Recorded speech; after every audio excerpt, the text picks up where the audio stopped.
메리 크리스마스입니다. 예, 오른손 들어서 흔들면서 메리 크리스마스. 메리는 옛날에 시골에서 개를 기르던 항상 이름이 메리였어요. 웬만하면 메리 그러면 강아지들이 따라오고 했죠. 메리는 즐겁다, 기쁘다 그런 뜻이고, 크리스마스, 크리스는 그리스도, 메시아 뜻이고, 마스는 천주교에서 예배를 미사 드린다고 해요. 미사. 그러니까 그리스도를 예배하는 그런 뜻입니다. 즐거운 메시아에게 예배를 드리는 날의 성품.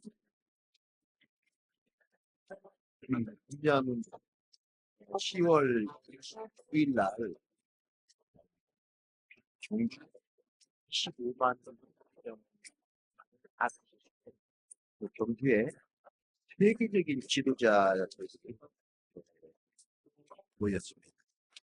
에이펙, 아시아 아프리카 경제협력 회의를 에이펙 회의를 위해서 미국의 대통령 트럼프가 에어포스원 미국 전역이 또 중국의 시진핑 주석이 왔어. 그러니까 일본 수상도 세계적인 정상들이 이렇게 보이니까 지구 전에 매스컴들이 경주에 와가지고 이 정상들이 경주에 모여서 어떤 회의를 하는가 그런데 관심이 집중됐습니다. 그런데 2000년 전 유대 땅 베들레헴 작은 마을에 하나님의 아들 예수 그리스도가 이 땅에 오셨을 때는 아무도 반기는 사람도 없었고 환영해주는 사람도 없었고 어떤 매스컴도 예수 그리스도의 탄생을 보도해 주지 않았습니다. 그래서 양을 치던 목자들에게 천사들이 기쁜 소식을 전해줬는데 오늘 좀 누가 마이크를 들었나요? 예. 천사들이 들려준 목소리니까 천사처럼 얘기한다. 읽어볼까요? 무서워하지 마라. 시작. 무서워하지 말라.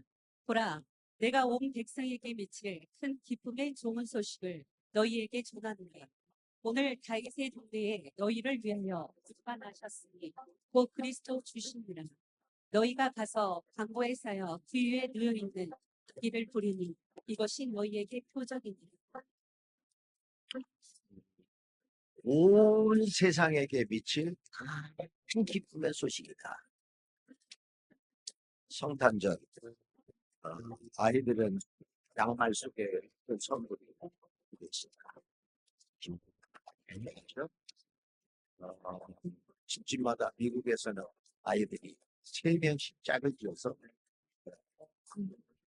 하는데 그 중에 3명 중에 1명은 흑인 분장을 하든지 흑인은 흑인 왜냐하면 동방박사 3사람 중에 1사람이 흑인이었다 그렇게 전해지기 때문에 그래서 집집마다 돌아다니면서 메리 크리스마스를 외치면 우리도 어렸을 적에 한번 새벽송 하면 비스킷도 주고 초콜릿도 사탕도 주고 지난 주일날 요양원에서 이런 말씀을 했더니 할머니 할아버지들이 우리가 성탄절에 새벽송 돌고 그랬다고 그러면서 옛날을 회상하고 즐거워하시더라고요. 왜 기쁜 소식입니까? 큰 기쁨의 좋은 소식이 큰 기쁨의 the great good news죠. 큰 기쁨의 소식이 그렇죠? 선물을 줘도 그렇습니까? 기쁨의 소식은 내 죄를 용서해 주시려고 오셨다는 거고요. 이게 실감이 잘 안 날 텐데 건강할 때는 뭐 그런 감격이 없습니다. 미국의 시집간 딸이 유방에 공기가 생겼어요. 아직 미국에서 보험 혜택도 못 받는데 이거 수술을 하면 한국으로 올라면 몇 천만 원 줘야 돼. 어떻게 해야 되나? 우리 딸은 또 심해가지고 굉장히 도와줘봐 하더라고. 내가 약해달라고. 그래서 이제 조직 검사를 했어요. 했는데 2주, 이 나라는 금방 미국으로 오래 걸려요. 2주 만에 병원에 갔는데 그 의사가 이상하다고. 어떻게 혹이 흔적도 없이 사라졌다고. 그래서 주차장에 와서 부럽다고 우리 딸이 카톡을 보내고 왔더라고요. 그냥 없었던 혹. 그래서 여전히 없는 내 돌리면 감격이 없어요. 근데 이렇게 막 몇 주간 미국에 와서 안 걸렸으면 어떡하나? 어떻게 수술을 받나? 또 이러다가 죽는 건 아닌가? 좀 시름에 휩싸였다가 그게 없어졌다고 그러니까 그렇게 감격스러운 거죠.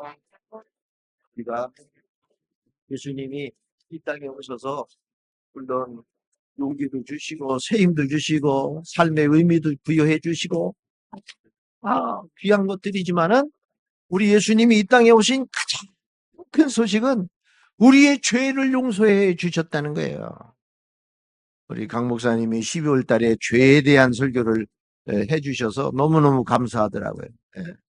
그냥 기쁨의 소식만 왜 크리스마스인가? 왜 12월이 의미가 있는가?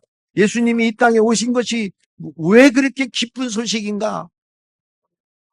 내가 죄인이라는 것을 심각하게 깨달아 보지 못한 사람은 이 성탄절에 감격이 없어요. 없어. 어떤 때는 혼자 조용히 성경책을 보든지 기도를 하든지 이럴 때 갑자기 제가 이대로 내가 하나님 앞에 선다면 나는 어떻게 하나님 앞에 설까? 내 지난날에 그런 죄들이 필름처럼 어릴 적부터 젊은 시절 지은 죄들이 막 필출할 텐데 내가 하나님 앞에 어떻게 내 모습을 드러낼 것인가? 그때 천국의 필름이 돌아갈 텐데 내가 어떻게 그 하나님 앞에 설 것인가? 그때 예수 그리스도의 보혈의 피가 나를 덮어.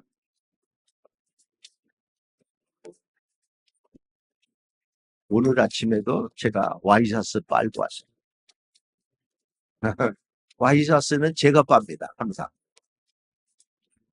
근데 오늘 크리스마스라 이제 이 빨간 이런 조끼도 입었으면 좋겠다. 그래서 이거를 입으려고 작년에 넣어놨는데 이 속에 껴놨던 와이셔츠를 빨지 않고 그대로 넣어놨더라고. 그래서 와이셔츠를 꺼냈더니 이 목에 새카만 때가 이렇게. 그런데 간단해요. 물에다 한번 잠궜다가 착 펼치고 락스를 거기다가 그리고 못 쓰는 칫솔 하나 가지고 이렇게 쓱쓱쓱 하면요 그냥 흰 것처럼 락스의 효능이 놀랍습니다. 예수 그리스도의 보혈의 피가 우리의 죄에 덮이는 순간 우리의 죄가 속죄하신 구세주를 내 죄를 용서해 주시려고 십자가에서 매달려 죽으신 그 예수님을 깊이 묵상할 때 정말 감격스러운 것이죠. 내 죄를 와이셔츠 그 묵은 때를 이렇게 없애지. 예수 십자가의 보혈이 내 죄를 말끔히 씻어주시고, 이 사람은 죄가 없는 사람입니다. 내 피로 버렸습니다. 천국 문 앞에서 우리 주님이 우리 죄를 없애주셔요. 힘겹어요. 이런 메시아가 이 땅에 오신다는 것을 구약의 많은 선지자들이 예언을 했어요. 600년 전 이사야 선지자도, 미가 선지자도, 예레미야 선지자도. 이사야 선지자는 처녀의 몸에서 날 것이다. 미가 선지자는 저 베들레헴 작은 산촌 마을에서 태어나실 것이다. 예레미야 선지자는 다윗의 혈통 중에 태어나실 것이다. 또 이사야 선지자는 그분은 귀가 들리지 않는 사람에게 귀를 열어주고, 앞을 보지 못하는 맹인에게 눈을 열어주고, 걷지 못하는 사람들을 뛰게 하실 것이다. 호세야 선지자는 그분은 십자가에 매달려 죽고 그리고 3일 만에 부활할 것이다. 이렇게 많은 선지자들이 메시아에 대해서 예언을 했는데, 구약의 많은 율법학자들, 서기관들, 또 그 많은 예배를 드리는 자들은 메시아에 대해서 기대하지도 않고, 이런 메시아의 탄생, 메시아에 대한 예언의 메시지를 귀담아 들으려고 하지 않았어요. 오히려 그 선지자들의 입을 때리고 두고 죽이고 그랬습니다. 하나님은 더 이상 이 강팍한 백성들에게 선지자를 보내는 것은 의미가 없겠다. 그래서 구약의 말라기 선지자 이후 우리는 구약과 신약이 종이 한 장 차이지만 무려 400년 동안 하나님은 더 이상 선지자를 보내지 않으셨습니다. 그래서 그 기간을 신구약 중간기라 그렇게 말씀하셨습니다. 그리고 그 예수님은 사랑하는 사람하고 싸우면 더 많이 사랑하는 사람이 행하듯이 하나님이 400년간 침묵하고 계시다가, 그리고 침례 요한을 통하여 6개월 전에 요한을 통하여 광야에 외치는 소리로 예수 그리스도를 말씀하시고, 그리고 예수 그리스도를 이 땅에 보내신 것입니다. 오늘 저는 제목이 마국간에 오신 예수라는 제목인데, 왜 그 메시아가 하늘의 영광 중에 그 막강한 로마의 세력을 힘입고 그렇게 이 땅에 오셨으면 좋으셨을 텐데, 그러면 그 막강한 정치 권력으로 금방이라도 예수를 전하고 복음을 전하실 수 있었을 텐데, 왜 예수님은, 하나님은 그 독생자 예수를 핍박받는 유대민족, 그리고 저 가난한 시골 마을 마국간에 왜 메시아를 탄생시키셨는가? 이 세상에 많은 민족들이 있지만 유대민족, 히브리 민족만큼 핍박을 많이 받은 민족은 없어요. 우리가 잘 아는 히틀러는 유대인이라는 이유만으로 무려 600만 명을 죽였어요. 온갖 사람 죽이는 방법을 동원해서, 심지어는 가스실에 몰아놓고 몇 분 만에 가스독에 사람들이 죽는다. 사람을 굶겨서 며칠 만에 사람들은 죽는다. 생체 실험도 하고 화학 실험도 하고 온갖 방법으로. 신들러 리스트라는 영화, 피아니스트라는 영화를 보세요. 유대인이라는 이유만 길을 걷는데 유대인들이 이렇게 줄무늬 옷 있잖아요. 근데 독일 병사가 인도인데 인도 여기는 차도 여기는 인도 가는데 쓱 지나가다가 다시 오라고 그래. 그냥 얼굴을 때리고 심승처럼 너는 저 도로로 인도로 걷지 마라. 왜 때립니까? 너는 유대인이야. 유대인이라는 이유만으로 매를 맞고 유대인이라는 이유만으로 잡히고 유대인이라는 이유만으로 죽임을 당해야 했습니다. AD 70년 그리스도 오시기 70년 전에 로마의 티토에 의해서 예루살렘이 완전히 함락당하고 히브리 민족은 전 세계로 흩어졌어요. 유럽으로, 러시아로, 아프리카로 흩어졌어요. 흩어져서 그들은 끝까지 히브리 언어를 잃지 않고 여호와의 신앙을 잃지 않았어요. 끝까지 메시아를 기다리면서 그들은 살았어요. 무려 2000년 동안 1948년 5월 14일 날 유엔은 2000년 동안 흩어졌던 히브리 민족을 다시 예루살렘 땅에 이스라엘이라는 나라로 등극을 시켰어요. 이거는요, 굉장히 놀라운 사건입니다. 48년생 있으시죠, 지금? 우리 주변에? 48년, 77년 전 일이에요. 구약에 그 오랫동안 예언했던 메시아가 이 땅에 오셨고, 그리고 십자가에 못 박힐 때 그 핏값을 우리에게 돌려라. 그래서 유대 민족은 전 세계에 2000년 동안 흩어졌다. 2000년 전이면요, 우리나라 고조선 시대입니다. 그 오랜 세월 동안 흩어져 살던 히브리 민족이 2000여 년 만에 신나라가 회복된다. 이거는 상상할 수 없는 구약에 기록된 예언된 내용이 우리가 살고 있는 이 시대에 우리는 목격하고 있는 거예요. 놀라운 일이 아닐 수가 없습니다. 전 세계에 이런 민족은 없어요. 100년 전에 죽었던 사람은 이스라엘이 회복되리라고 하는 것은 꿈에도 상상 못했던 일이에요. 우리가 살고 있는 이 시대에 우리는 구약에 예언된 성경에 예언된 이스라엘의 회복의 사건을 우리가 목격하고 있는 것입니다.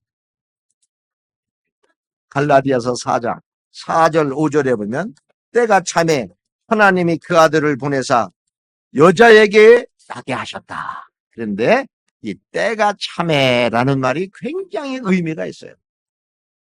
수천 년의 역사 가운데 어느 때 내가 우리의 아들 예수 그리스도를 메시아로 보낼 것인가? 하나님이 아무 때나 보내시지 않았지 않았겠어요? 기다리고 어느 때가 찬스인가? 역사의 때를 기다리시다가 2000년 전 베들레헴에 예수 그리스도를 바국간에 보내셨는데 세 가지 때가 의미가 있어요. 첫째는 나라를 빼앗겼어요. 유대인들이 로마에게. 그래서 우리 민족을 구원해 줄 메시아를 완전히 기다리고 있었던 때입니다. 또 이때는 세계 최강의 로마가 전 세계를 지배하고 있던 때 프랑스 시인 라 퐁테뉴는 모든 길은 로마로 통한다. 그렇게 말할 정도로 로마의 도루망은 지금도 이태리 지금도 가보면 돌로 이 도로를 깔아가지고요. 지금도 그 도로가 있어요. 모든 도로, 전 세계의 도로는 로마를 통한다. 요즘이야 뭐 인터넷으로 더 할 수 있겠지만 이 복음이 가장 빨리 전 세계로 전파할 수 있는 가장 좋은 때 로마가 지배하는 도로망이 잘 발달된 때. 세 번째, 이때는 이 세상에서 지금은 이 문자가 사라졌어요. 헬라어가 사라졌어요. 그리스라는 나라가 변형된 문자를 쓰고는 있지만 신약 성경이 헬라어로 쓰여 있는데 이 헬라어는요 이렇게도 저렇게도 해석할 수가 없어요. 우리가 흔히 아버지가 방에 들어가신다. 이게 사이뛰기를 잘못하면 아버지 가방에 들어가신다. 이렇게 되잖아요. 헬라 문법은 이렇게 될 수가 없어요. 아버지, 모든 단어, 조사, 토치까지도 이게 주격이냐, 수유격이냐, 목적격이냐. 향이라는 단어에도 주격이냐, 수유격이냐, 복잡하기 때문에 이렇게 해석하고 저렇게 해석할 수가 없어요. 너무나 완벽한 문법을 갖추고 있기 때문에 실용 문자로 쓸 수가 없어서 지금은 사장된 헬라어예요. 그 헬라어가 상용되던 그때 성경을 주시고 그때에 예수 그리스도를 보내주신 것입니다.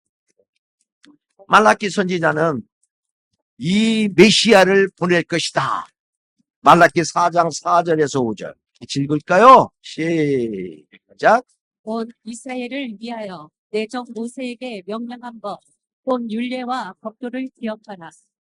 보라, 여호와의 크고 두려운 날이 이르기 전에 내가 선지자 엘리야를 너희에게 보내리니. 엘리야를 보내겠다. 말라기 선지자가 내가 엘리야를 보내겠다. 그 이제 신약 시대에 와가지고 그러면 언제 엘리야가 다시 오시나? 사람들은 엘리야가 언제 부활하실 건가 기대하고 있었어요. 변화산에서 예수님이 제자들을 데리고 변화산에 올라가서 기도하실 때 갑자기 신령한 몸으로 변화됐는데 구약에 모세, 엘리야가 나타났다고 그랬어요. 제사장과 선지자를 상징하는 두 인물입니다. 또 예수님 당시에 헤롯 분봉왕 헤롯이 있었는데 이 헤롯이 아주 못된 사람이에요. 자기 남동생 빌립의 부인이 헤로디아인데 헤로디아가 요염하게 예쁘게 생겼는가 봐. 그래서 헤로디아 하면서 요거는 참 조금 있다가 한 박자 늦게 너무 일찍 나왔어요. 헤로디아가 너무 예쁘니까 자기 동생의 부인이잖아요. 부인의 동생. 그 동생을 뺏어갖고 자기 아내 삼았어요. 그리고 헤로디아가 같이 이제 왕비가 돼가지고 그러다가 슬로메라는 딸이 있었는데 이 슬로메가 또 춤을 잘 춰요. 너무 벨리 댄스 알아요? 벨리 댄스? 그 벨리 댄스가 내가 터키 갔더니 벨리 댄스 춤추는 거 봤거든요. 아마 헤롯이 이 춤을 보고 이렇게 정신을 못 차렸구나. 벨리 댄스를 추는데 그 춤을 보고 술이 취한 김에 나라의 절반이라도 줄 테니까 요구하는 것 말해라. 이 살로메가 엄마한테 가서 뭘 요구할까요? 우리 결혼한 거 비난하는 광야의 초인 요한의 목을 잘라서 쟁반에 가져와라. 띄워주실까? 그래서 헤롯이 선지자 요한의 목을 잘라서 가지고 왔어요. 그 다음에 예수님이 등장하셨어요. 예수님이 등장하셔서 저는 자 뛰게 하고 눈먼 자 보게 하고 듣지 못하는 자 듣게 하고 오병이어 기적 일으켜서 보리떡 5개 물고기 2마리로 3,000명 5,000명 먹이시고 어마어마한 일을 막 하시니까 그냥 세상이 난리가 났어요. 그때 헤롯이 이런 말을 해요. 아니 내가 죽인 요한이 엘리야가 다시 부활하셨나? 이렇게 헤롯이 말을 합니다. 사람들이 날 누구라고 하냐? 그럴 때 제자들은 군중들이 어떤 이는 침례 요한이다, 어떤 엘리야다 그렇게 말한다고 말을 했어요. 왜 유대 민족 속에 히브리 민족 속에, 핍박받는 민족 속에 왜 가난한 마국간에 그 메시아가 오셔야 된다. 물은 낮은 대로 흐르듯이 하나님의 은혜는 겸손하고 낮아진 곳으로 하나님의 은혜는 흐르게 되어 있습니다. 예수님이 산상수훈을 하실 때 처음으로 하신 설교인데, 마태복음에 보면은 심령이 가난한 자, 애통하는 자, 온유한 자, 의에 줄이고 목마른 자, 긍휼히 여기는 자, 마음이 청결한 자, 화평케 하는 자, 의를 위하여 박해받는 자. 마태복음 5장에 이렇게 여기 6가지 예를 들었는데 전부 다 낮은 자들을 설명하고 있습니다. 돈 많은 자, 권력 있는 자, 이름이 드높인 자, 그런 이야기 없어요. 그게 잘못됐다는 건 아닌데 그런 심령에는 메시아가 들어갈 수가 없어요. 이들은 모두 낮은 자들입니다. 하나님의 은혜는 이렇게 낮은 곳으로 흘러가는 것입니다. 목이 곧고 교만한 사람들은 이 하나님의 은혜가 오실 수가 없어요. 요한복음 9장 39절에 보면 내가 심판하러 이 세상에 왔으니 보지 못하는 자들은 보게 하고 또 보는 자들은 맹인이 되게 하려 합니다. 됐습니다. 이번 니엘 기도에 제가 참석했어요. 이 실내 자전거 타면서 아주 큰 은혜 받았어요. 그 중에 11일차 박인경 사모, 키가 조그맣고 마른 사모인데 이 박인경 사모님의 간증이 참 감동이 되더라고요. 공부를 잘했던가 봐요. 그래갖고 좋은 대학을 들어갔는데 그때까지도 하나님 몰랐는데 그 선교단체에서 성경 공부하다가 주님을 만났어요. 주님 만나고 그 감격이 있어가지고 하나님 한눈이 멀어도 좋아요. 언챙이라도 좋아요. 하나님의 영광을 드러낼 수 있는 사람이라면 그런 남자를 주세요. 그 얘기 들을 때 우리 집사람 생각났어요. 우리 집사람도 CCC 간호학교 다닐 때 그런 기도를 했다고 그러더라고. 일을 저는 자도 좋아요. 막 아주 괜찮은 여자였어요. 근데 전도사님을 만나게 해서 결혼했어요. 그래서 부교육자 생활을 오래 하다가 담임이 돼가지고 처음 이제 담임 목사가 됐어요. 이게 담임 목사가 되니까 신방을 다니는데 14일 됐어요. 부임한 지 14일. 8살 먹은 아들 하나 있는데 태권도 학원차, 자기가 타고 온 학원차에 치여서 죽어요. 인생의 모든 꿈이 날아가는 것 같이 너무너무 힘들었다고 그래요. 그때 이 박인경 사모는 일기장을 소개했어요. 온 세상은 그대로인데 아들만 지우개로 지워진 듯 아무 일도 없었던 것처럼 세상이 지나가는 게 너무 힘들었다. 여전히 학원차 지나다니고 여전히 아이들은 뛰노는데 우리 아들만 지우개로 지워진 듯 이 땅에 사라진 것이 너무 힘들었다. 그때 십자가에서 하나님의 아들 십자가에 매달려 동맞고 우리를 위하여 죽어주신 그 십자가의 사랑이 지식으로 아니라 마음으로 철저히 느끼게 되었다고 그는 감정했습니다. 고난은 그것으로 끝나지 않았어요. 열심히 목회하고 신방 다니고 그러는데 아주 건장했던 남편 목사님이 56세 되던 날 심장마비로 갑자기 죽어요. 아들이 죽었을 때는 살이 찢기는 것 같은 아픔이었다면 남편이 갑자기 죽을 때는 지붕이 다 날아가 버린 것처럼 내 인생의 모든 것이 다 사라지는 것 같아. 너무나 절망 중에 넋을 잃고 있을 때 자기를 전도했던 선배 언니가 찾아와서 메일을 하나 주고 갔는데 얘야 인경아 네 남편은 사명이 끝나서 하나님이 데려가신 거야. 너를 이 땅에 남겨둔 것은 이 땅에서 네가 해야 할 사명이 있는 거야. 그 말에 정신을 차리고 내 남겨진 사명이 무언가 찾다가 자기가 사모가 됐는데 뭐 어디 가서 배운 것도 아니고 뭐 경험이 없는 젊은 사모가 우왕좌왕하는 게 자기 그게 안타까워서 사모 면허라는 책을 썼어요. 또 엄마가 돼가지고 한 번도 경험하지 못한 엄마인데 우왕좌왕하면서 애들 키우는 것이 안타까워서 이 부모 면허라는 책을 썼어요. 사모 면허, 부모 면허 책을 가지고 지금은 이 박인경 사모님은 70세가 된 이제는 할머니인데 젊은 제자들을 길러내고 그래서 내 저 책을 얼른 후에 샀습니다.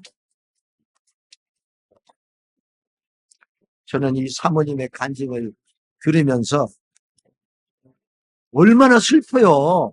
외아들 죽지, 남편 죽지. 예? 근데 아마 10년 전 간증할 때는 펑펑 울면서 간증했겠지. 근데 70이 된 할머니가 돼서 간증하는데 그 슬픔과 고난과 역경이 완전 신앙으로 숭화되고 녹아져서 나만 표정으로 말씀을 하는데 마치 한 권의 성경책이 튀어나온 것처럼 한 권의 책의 사람이 된 것처럼 그 박인경 사모님이 참 그 삶이 아름답고 참으로 숭고해 보이더라고요. 하나님의 은혜는 이렇게 진 것, 이렇게 겸손한 것, 이렇게 마구간 같은 곳으로 하나님의 은혜는 임하는 것입니다. 마구간은 슬픔이 있는 곳입니다. 마구간은 환란이 있는 것입니다. 이 소식을 들은 메시아 탄생의 소식을 들은 최초의 사람은 들판에서 양을 치던 목자들이었어요. 제가 언젠가 설교했지요. 그 목자들이 레갑자손의 후손이라고. 쭉 그 레갑은 너희는 집을 짓지 마라, 포도원을 재배하지 마라, 포도주 마시지 마라. 그러니까 평생을 메시아를 기다리는 겸손한 후손들인데 가난한 천민들입니다. 자기 양도 아니고 남의 양을 길러주면서 먹고 사는 사람들인데 그 레갑 자손의 후손 목자들에게 메시아 탄생의 첫 메시지를 전해주셨다. 낮아지고 겸손한 자가 들을 수 있는 것입니다. 마구간은 가난하고 소외된 이들이 언제라도 찾아올 수 있는 것입니다. 1950년 12월은 굉장히 추웠어요. 6.25 전쟁이 한참 발발할 때 중공군이 30만 명이 밀려왔어요. 그때 이 서부전선 7사단은 미국 전사자들이 아주 초토화됐고 동부전선이 남았는데 밤새도록 중공군이 밑으로 와가지고 원산까지 딱 포진 위에서 쳐들어오고 밑에서 맞고 가운데가 흥남부두였어요. 흥남만 미군이 집결되고 있었는데 이제는 퇴로가 바닷길 외에는 없을 때였습니다. 그때 소식을 들은 피난민들이 10만 명 이상 흥남부두로 밀려왔습니다. 10군단 장군은 알몬드라는 장군인데 피난민을 적지에 버리고 떠나면 우리는 패배하는 거다. 우리는 이 피난민을 두고 떠날 수 없다. 그래서 560만 톤 되는 모든 군수물자를 폭파시키고 그때 7,600톤 메로디스 빅토리호가 큰 화물선인데 140m나 되는 화물선이 흥남부두에 왔는데 그때 레너드 라루라는 선장이 이 흥남부두에 밀려온 이 사람들을 놔두고 우리끼리 어떻게 가냐. 그래서 군수물자를 바다에 던지고 할 수 있는 대로 이 피난민들을 태워라. 그래가지고 피난민들을 막 올라타게 14,000명을 태웠어요. 그리고 12월 23일 날 드디어 하고 부산으로 왔는데 부산에는 너무나 많은 피난민이 있어서 거제도로 들어가서 지금도 거제도에 가면 피난민 수용시설이 기념관이 있습니다. 그 하룻밤 사이에 22일, 23일, 24일 날 도착했는데 그 이틀 어간에 흥남부두에서 거제도 어간에 그 빽빽한 피난민 사이에 6명의 아기가 태어났어요. 그 미군들은 한국 하면 제일 떠오르는 것이 김치라서 첫 번째 태어난 아이를 김치 1, 김치 2, 김치 3, 김치 4, 김치 5 그렇게 이름을 지어주었다고 그래요. 거제도 항에 도착한 이 배 안에 한 배에 많은 인원을 구조했다. 그래서 기네스북에도 올려지기도 했고요. 이 레너드 라루 선장의 일기, 그날의 일기에는 사망자 없음, 항해 중 5명 탄생, 14,005명. 그리고 그는 일기장에 나는 피난민 속에서 하나님의 형상을 보았다. 미국의 신문은 크리스마스의 기적이라고 해가지고 대서특필 이 라루 선장의 이야기가 실리기도 했습니다. 이후에 이 라루 선장은 미국으로 돌아가서 47년간 캐톨릭의 수도원에 들어가서 수도자로 살다가 죽었다고 전해지고 있습니다. 1950년 흥남부두는 그곳이 마국간이었습니다. 그러면 오늘 우리가 찾아가야 할 마국간은 어디입니까? 크리스마스는 마국간을 찾아가는 날입니다.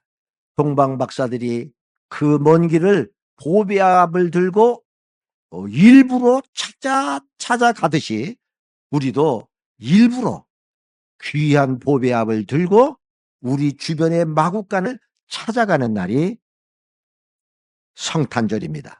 마태복음 25장에 보면 예수님이 마지막 때 심판을 하시는데 너희들은 염소, 너희는 양 그러면서 구분을 해요.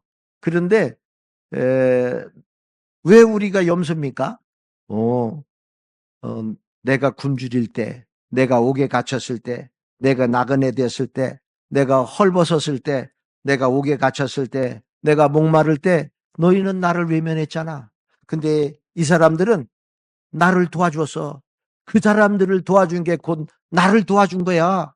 그렇게 예수님이 말씀을 하셔요. 제가 이 교회를 2001년에 줬어요. 그러고서 어떻게 목회를 하면 좋을까 생각하다가 제가 중3 때 아버지가 돌아가시고 가난을 경험했기 때문에 그래서 목회자로서 어디까지 성도들을 도우면 될까? 물론 예수님처럼 막 십자가에 내가 이렇게 희생하면 참 더 좋겠는데 제가 부족해서 그렇게는 못하고 목사가 옷을 입는데 우리 성도들 중에 옷이 없어서 그러면 안 되겠다. 목사는 먹을 것이 있는데 우리 성도들이 먹을 것이 없으면 안 되겠다.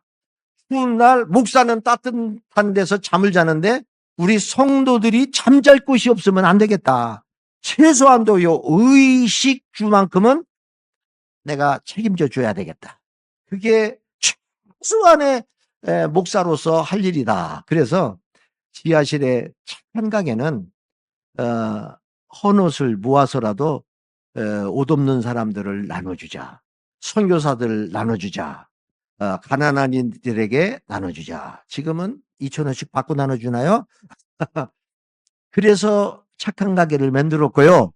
3층, 4층, 5층 원룸 3개가 있는데 갑자기 집에서 쫓겨난 사람들, 집주인이 나가라고 해서 쫓겨난 월세 살던 집 전세 살던 이들이 임시 피난처로 여기 와서 주무시라고 3층, 4층, 5층 시골 농어촌 목회자 자녀들이 신학교 다니고 학교 중대 다니고 이럴 때 가난한 젊은이들이 여기 와서 기숙할 수 있도록 여기 학사관을 그래서 만들고 지하실 식당에 20kg는 너무 크니까 10kg짜리 쌀 부대를 이렇게 싸놓고 언제라도 배고픈 사람들은 10kg 쌀을 언제라도 가져갈 수 있도록 그렇게 했었던 것입니다. 경제적으로 어려움 있는 것만 아니라 정신적으로 소외되고 또 고통받고 있는 이들, 삶의 의미를 찾지 못해 공허한 삶을 살아가는 이들, 저 아프리카에 우물 하나, 샘물 하나만 뚫어줘도 수천 명의 그 사람들이 맑은 물을 마실 수 있는 우물이 없는 그곳이 마국간입니다. 먹을 것이 없어서 배가 불룩 나온 그 기아에 허덕이는 그 가난한 나라, 그곳에 우리가 헌금을 보내주고 그곳에 또 기아 대책, 굿 네이버스, 또 국경 없는 의사회, 또 월드비전, 유니세프, 굿 네이버스, 구세군의 자손 남비, 그런 곳이 마국간입니다. 각 목장에서 후원하고 있는 개척교회, 각 목장에서 후원하고 있는 선교지, 그것이 마국간입니다. 우리도 즐기고 메리 크리스마스를 외치고 우리도 즐길 수 있어야 되겠지만은 우리끼리만의 잔치라면 성탄절은 주님은 만날 수가 없습니다. 우리는 마국간을 찾아가야 주님을 만날 수 있습니다. 그래서 이 성탄절은 겸손해지는 날입니다. 마국간을 찾아내는 날입니다. 회전역 앞에 365일 무료 급식해주는 그곳이 마국간입니다. 그곳에 찾아가 우리의 물질을, 우리의 시간을 함께 나누는 것입니다.